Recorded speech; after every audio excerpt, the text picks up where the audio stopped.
bring it back here at home here in Phoenix in a very interesting meeting on the tarmac at Sky Harbor International Airport. As ABC 15 has confirmed, former President Bill Clinton was in town and met up with U.S. Attorney General Loretta Lynch as she was arriving in Phoenix.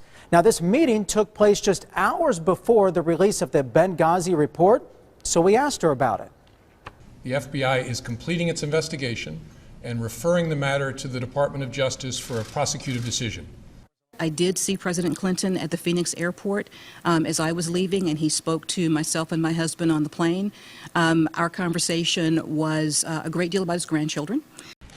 Although there is evidence of potential violations of the statutes regarding the handling of classified information, our judgment is that no reasonable prosecutor would bring such a case. Hey there, guys. Welcome to the channel. So apparently it's Letitia James Day here in the garage. I really apologize, man. I don't usually like to devote an entire day to one topic, but what Letitia James and people like her all over our government are doing to abuse their power and maliciously target American citizens, we have to discuss it. It has to be discussed until we find a way to end it. And you know, we're going to want to see this. And it is truly disappointing because I did a video a few days ago talking about Fani Willis and her sex scandal, sending her married boyfriend to the White House to meet with Biden's lawyers before moving forward with her illegal case. And I put it out there in the universe, so it's my fault. My hope I put out was that there was no nasty sex scandal involving Letitia James. I didn't think the world could handle it, and I knew that I can't handle it. And guess what? Not only is there a sex scandal involving Letitia James, but it's like they read the same damn romance novels. Letitia James also sent her married boyfriend to the White House to meet with Biden's lawyers before abusing her authority to target Donald Trump. And I want to know, how many powerful Democrats are actually not adulterers? It's a real question, but it might just be kind of like a Democrat prerequisite. Alina Habba is back with us. Alina, great to have you. Let me see if I have this straight here. So you have the Attorney General in New York meeting with the Biden White House and White House counsel, I assume, or I don't know who. Do we know who?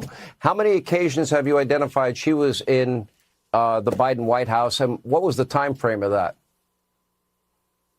Sure. We saw that there was a meeting in August, the month or two right before they filed their complaint, and there was another meeting later in the midst of our litigation on the Attorney General's claim. So that is twice confirmed. I believe there are also reports that she had been at Miss Kamala Harris's home. This is not normal. She is a New York Attorney General voted by the New York constituents, and the only thing they all have in common is the Soros backing. I cannot understand why she would have cause in the middle of a trial to go see the White House and the Biden administration, let alone the top. One of the records said that they met on the front lawn. I can't believe what I'm seeing. I really can't. And I am with you, Sean, reporting with you every day. I am in the weeds, and I still am shocked. They cease to amaze me. This is unbelievable. I thought Georgia was bad, and then today I have to sit in court and get notice that this person has now weaponized her, which we already knew, but now that she's coordinating as well with the Biden administration. What was she there for? Coffee? We don't believe it anymore. And the joke of this is this whole case is pending on the idea of whether or not valuations that, by the way, you have a disclaimer. The Trump organization had a disclaimer. Don't use their valuations. Any company lending money, any company giving insurance, they have a fiduciary responsibility to do their own valuation. So it's a moot point. There's not a single person that's been aggrieved in this case. You have no complaint from anybody, no lender, no insurance company. I mean, it's absurd on its face. They want to seemingly fulfill the campaign promise to go after one man, Donald Trump, one family, the Trump family, one organization, the Trump organization, and completely cancel them. And then you've got Fani Willis meeting with the January 6th committee. And then an outside counsel she's hiring and taking extravagant vacations with. Well, she met with the J6 committee, and both of them went to the Biden White House. And by the way, he charged Fulton County for the hours that he was there with Fani Willis at the Biden White House. Is that correct? Can you imagine a world where you're trying to be corrupt and then you bill your time to the corruption? I mean, what planet are we living in? Honestly, the stupidity is amazing. If it proves to be true, I really, you got to get popcorn at this point. But it's not a joke, Sean. These are real people. The Trump Organization paid over $300 million in taxes over the past few years to employees. This is about people that work in the company. This is about the kids who won't be able to get a mortgage and won't be able to take out a car loan because Miss James and people like her had a political agenda. It's not a question of fact. It is a fact. There is video footage of it. And like I said today in court, not one piece after 3 years of investigation, not one piece after 11 weeks shows that any of them committed fraud. All that it shows is one thing: desperation and election interference. It is pathetic. Alina, it is obvious. And the American people get it. Listen, you're not meeting with the Biden DOJ. You're meeting with the Bidens. You're meeting with Kamala herself in her home.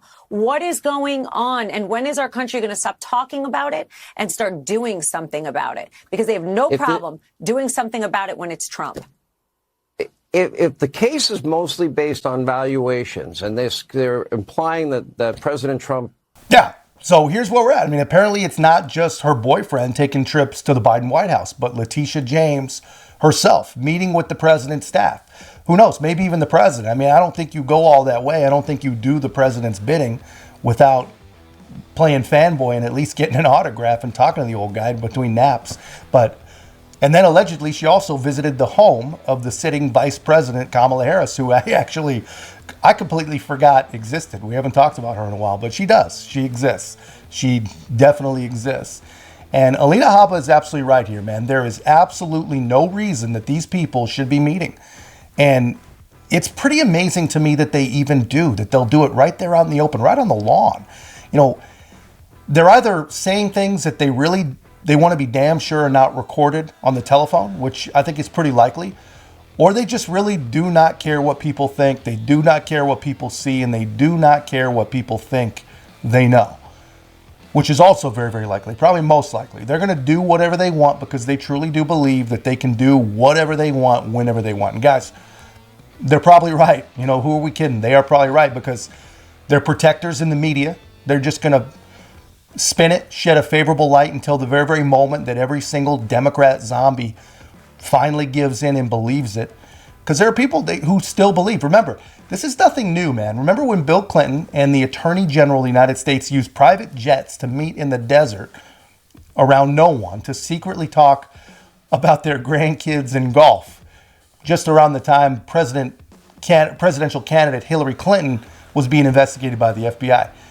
There are people that still believe, that always believed, that conversation was about grandkids. Guys, this has been going on forever, and this is the reason that these people believe that they can do anything they want, whenever they want.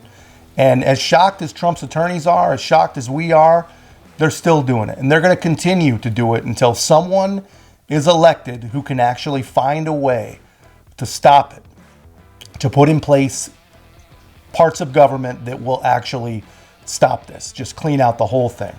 You know, the whole thing just completely falls apart. We either fix it or it completely falls apart and we officially enter the third world. But anyway, guys, that's just my take. Let me know your thoughts in the comments. And if you haven't already, make sure to like, comment, subscribe. Most importantly, share the channel. We'll see you in the next one.